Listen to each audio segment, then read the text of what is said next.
What in the world is that leafy little bloke? Crikey, mate. Get a load of this little beauty.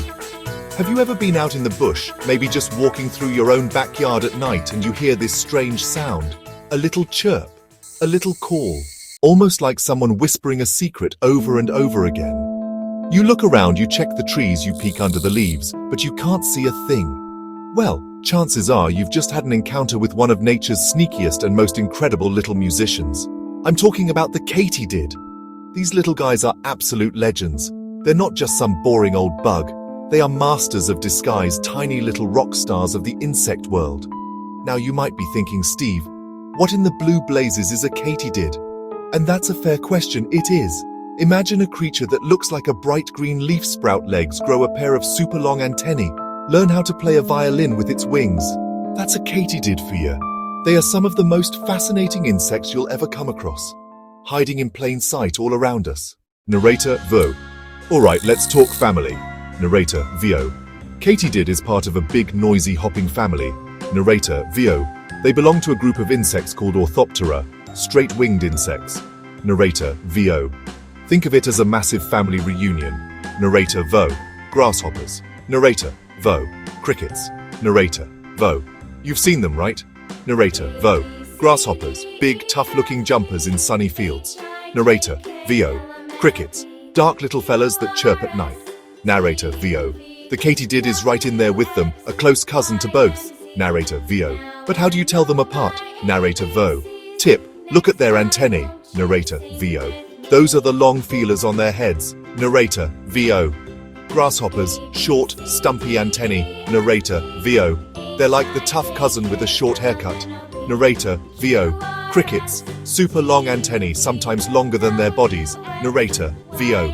Katydids, super long antennae, sometimes longer than their bodies. Narrator Vo. Elegant, long, thread-like antennae. Narrator Vo. So a jumping insect with ridiculously long antennae equals sign katydid or cricket relative. Narrator Vo. It's the first big clue. Narrator Vo. Another way to sort them out is to check posture and shape. Narrator Vo. Grasshoppers, built like little tanks, solid for open grasslands. Narrator Vo. Crickets, flatter, love tight dark spaces. Narrator Vo.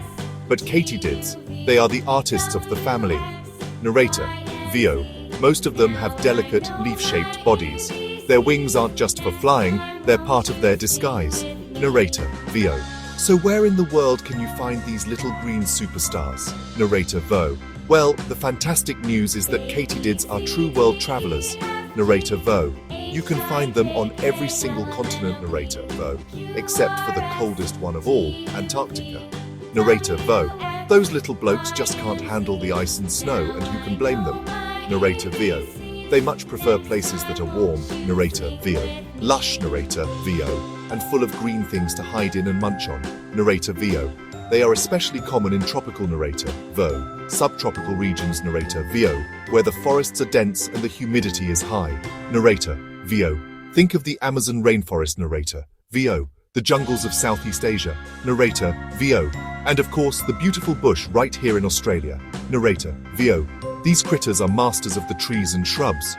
Narrator Vo. They are arboreal, which is a big word that just means they love living in trees. Narrator Vo. They spend almost their entire lives high up in the canopy, clinging to leaves and branches. Narrator Vo. This is their kingdom. Narrator Vo. Up there they are safe from a lot of the dangers on the ground. Narrator Vo. And they are surrounded by their favorite food. Narrator Vo. So if you want to find one, you've got to look up. Narrator Vo. Check the leaves of bushes in your garden, the branches of trees in the park, and any place with dense foliage. Now for my favorite part, the camouflage. Crikey, it is absolutely mind-blowing.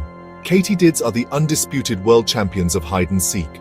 Their ability to blend in with their surroundings is not just a cool party trick, it's a matter of life and death. Lots of animals out there would love to have a katydid for lunch. Birds, lizards, spiders, you name it. So the katydid had to evolve one of the most brilliant defenses in the entire animal kingdom. It decided to look exactly like a leaf. This is called mimicry, and the katydid is a true artist. Its body is flattened, its color is the perfect shade of green, And its wings have patterns that look just like the veins on a leaf. But it gets even better. They don't just look like perfect, healthy green leaves. Nature is smarter than that. Some katydids have evolved to look like old or decaying leaves.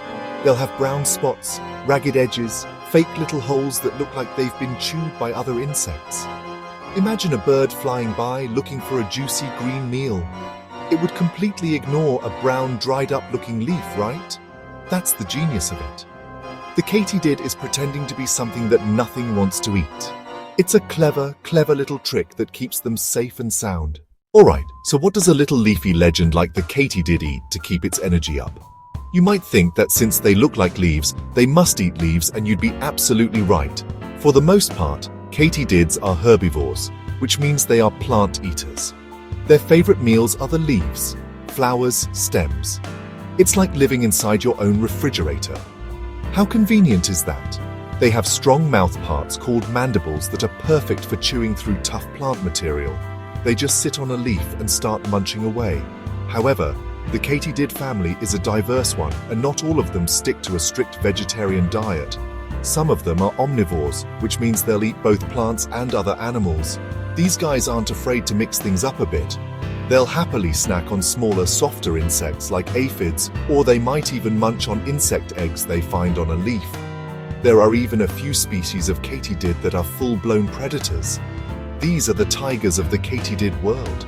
They have spiky front legs that they use to grab and hold onto their prey, which can include other insects and even small snails. What a little beast! The katydid's place in nature, or its ecological niche, is super important. As plant eaters, they help to prune plants, and in some cases, they can be considered pests if they munch on farm crops. Listen, can you hear that? As the sun goes down and the world gets quiet, the katydids start their nightly concert. This is one of the most famous things about them. That classic sound, katydid, katydidn't, is where they get their name. It's a sound that has filled summer nights, autumn nights for millions of years. But how in the world does a tiny insect make such a loud and clear sound? They don't have vocal cords like we do.